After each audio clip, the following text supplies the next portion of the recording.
Hola, soy Ruth y esta es una clase de Pasos 2. Vamos a comenzar con unidad 2, en qué consiste tu trabajo, y la primera actividad es el vocabulario de prepárate en página 19.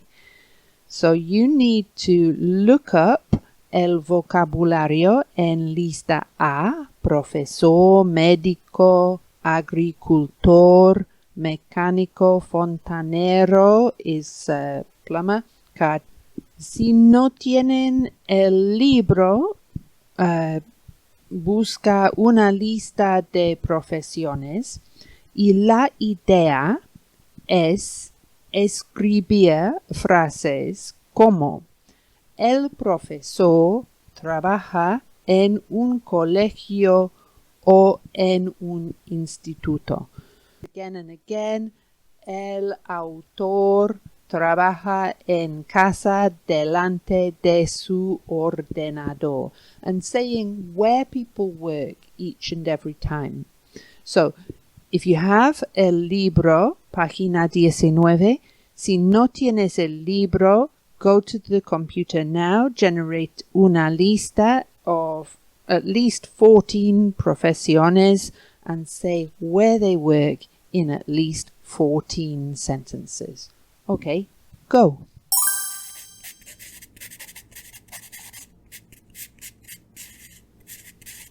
Seguimos con página 20. Actividad 1A. Hay 3 personas que describen su trabajo.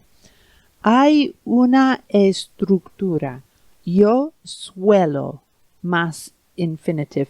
So you have yo suelo and then, por ejemplo, trabajar. And it means I usually work. Yo suelo trabajar con animales pequeños. Yo suelo enseñar clases por las mañanas. I usually teach classes in the mornings. Yo suelo escribir hasta medianoche. So what I'd like you to do is pause this and write 3 sentences about what you usually do. Or, if you prefer, mi madre suele ir a la iglesia cada día de la semana. So you can say somebody else suele, yo suelo, ella suele. Go.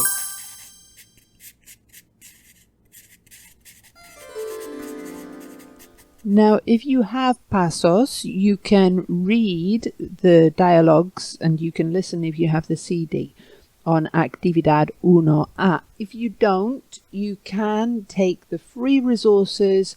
The link is in the description, and we're on page 5 of the transcripts where we have 1A, María, Jesús, Rosa. María, ¿en qué consiste tu trabajo?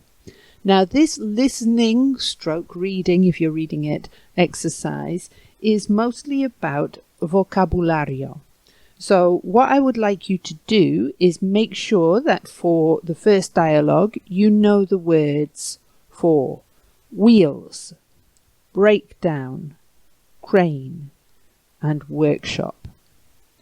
For dialogue 2, I'd like you to make sure that you know the words for warehouse, I pick up or I collect, bricks, roofing sheets, van, and I deliver them. And for the final one, I'd like you to make sure that you know how to say greet them, wash the hair, styling, wonderful word, moldeado, mold the hair, moldeado. So styling, dyeing, and drying. Make sure that you can produce those words en español. A este nivel de estudios en español, lo más importante es desarrollar el vocabulario. Make sure you know those words, find out what they are, learn them, do that now. Bien, después de estudiar el vocabulario, actividad 1, parte B, hay que rellenar, and that means to fill in. Hay que rellenar la tabla.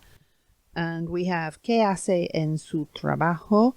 You won't have space. No hay espacio suficiente para contestar en el libro.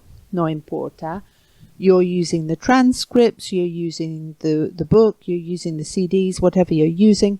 Just write las respuestas en papel. We also need to investigar un poco del vocabulario. There is some vocabulario muy interesante. Me gusta este trabajo, dice una de las personas, pero es fatigado. Now, I've looked up fatigado, and it means exhausting. So, fatigado es más que cansado. Hay que usar el Internet. Hay que investigar el vocabulario. Another one is la peluquera, the hairdresser, says, me siento realizada. So I think that's very useful as well. I feel fulfilled. Me siento realizada. Ser autor, al ser autora, me siento realizada. De esta actividad también quiero saltar. I want to jump to la estructura. ¿Cuánto tiempo hace que realizas este trabajo? So we would say, how long have you been doing this job? En español, we're using a present tense verb. Por ejemplo, estudio, present tense, I study. Estudio español desde hace 2 años. So we would say, I've been studying Spanish for 2 years. Estudio español desde hace 2 años. Espero aquí. Again, espero is I wait. It's present tense verb. Espero aquí desde hace 3 horas. I've been waiting here for 3 hours. I have been. En inglés, en español, el presente. Espero aquí desde hace 3 horas. No como. I don't eat. No como desde hace un día. So there's a link in the description to a BBC bite-size site for you to do un poco más sobre esa estructura. You can maybe do that after this lesson. Bien. Actividad 2 consiste en más vocabulario. A mí me gusta SpanishDict.com.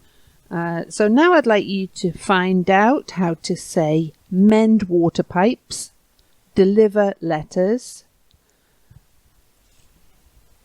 install lights and sockets, supervise traffic, manage employees, produce furniture, grow fruit and veg, and teach the pupils.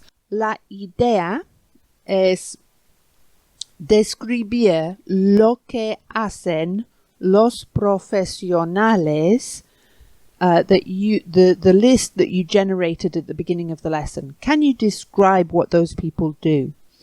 Actividad 3 es una continuación de esta y tienes que escribir frases similares a estas como trabajo como profesor, trabajo en un colegio y mi trabajo consiste en enseñar a los alumnos.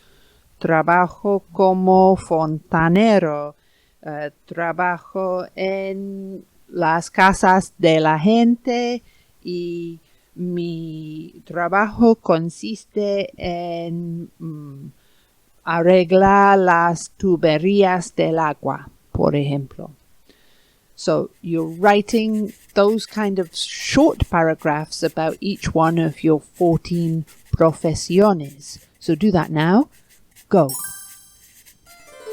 Y después, para terminar, actividad 4 consiste en crear diálogos sobre las profesiones que elegiste. Bueno, tengo un ejemplo y he elegido agricultor. Bien, va así. ¿En qué trabajas? Soy agricultor. ¿Qué haces en tu trabajo? Sembro semillas, I sow seeds, cultivo trigo, habas, I cultivate wheat, beans, cultivo trigo, habas, cultivos, pues. Preparo la tierra, compro y vendo. ¿Te gusta? Sí, me gusta, aunque es un poco fatigado. Es útil. Me siento realizada. ¿Cuánto tiempo hace que realizas este trabajo? Desde hace más de 20 años. Es un empleo que me enseñaron mis padres. So you see, I've answered all 4 of the items in the table. ¿Qué hace en su trabajo? ¿Le gusta? ¿Tiempo en este trabajo? ¿Y por qué eligió este trabajo? If you can do that, imagining your context for all of the 14 that you've created, then you've done a really good amount of work. I congratulate you, te felicito y bueno, sigue estudiando español. Gracias por su atención. Adiós.